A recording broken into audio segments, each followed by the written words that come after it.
Yep, that's me.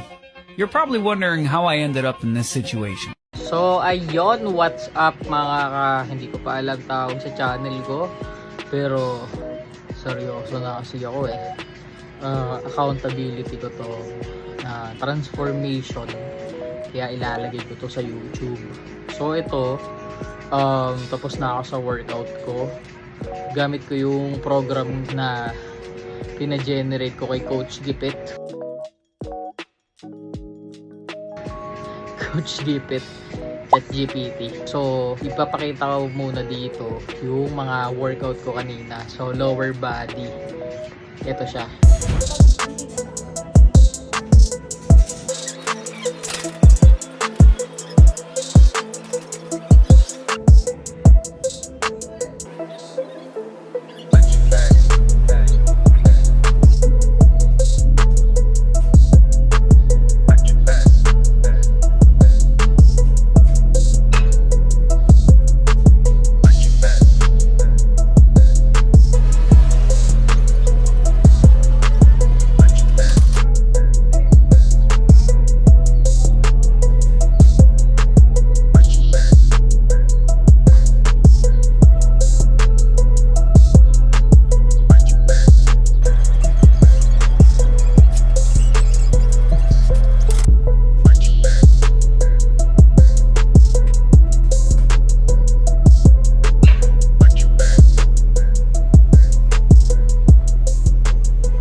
So yun, napanood nyo na ba? So yun yung program na binigay sa akin ni Coach Gipit. Tapos ngayon kakatapos ko lang nung lower, tawag dito, core exercise. So yun, tuloy ko lang to. Tawag ko dito ay comeback day 2 lower body. So sige, lagay ko rin muna bakit comeback, kasi may nangyari sa akin nung nagka-motor ako and medyo nagkaroon ako ng konting disgrasya, pero mild lang naman siya. Kaya lang dahil doon di ako makapag-workout din. And before that din, kasi yung nabili kong bench, kasi home gym lang ako, yung bench ko na adjustable bench, parang na siya binili ko siya ng 2021. Bumigay siya habang nag-workout ako. Flat bench ata yun, tas dumbbell, tas bumigay siya, bigla siyang nag-decline.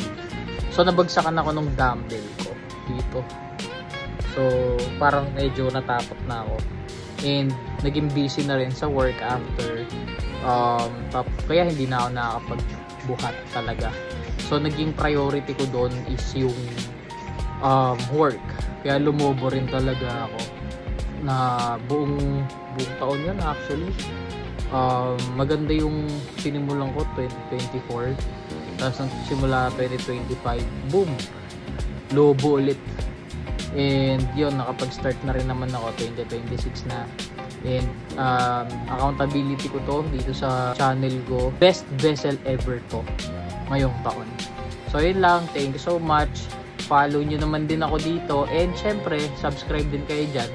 Tapos kung meron kayong mga, lalo na sa mga kung makapapanood to ng mga fitness coach, ganyan, kung may mali sa ginagawa ko sa form, everything na may mapansin kayo sa workout ko, di po ako expert. Gusto ko lang siyang gawin at mag-stay committed and consistent. So yun lang, thank you so much, God bless.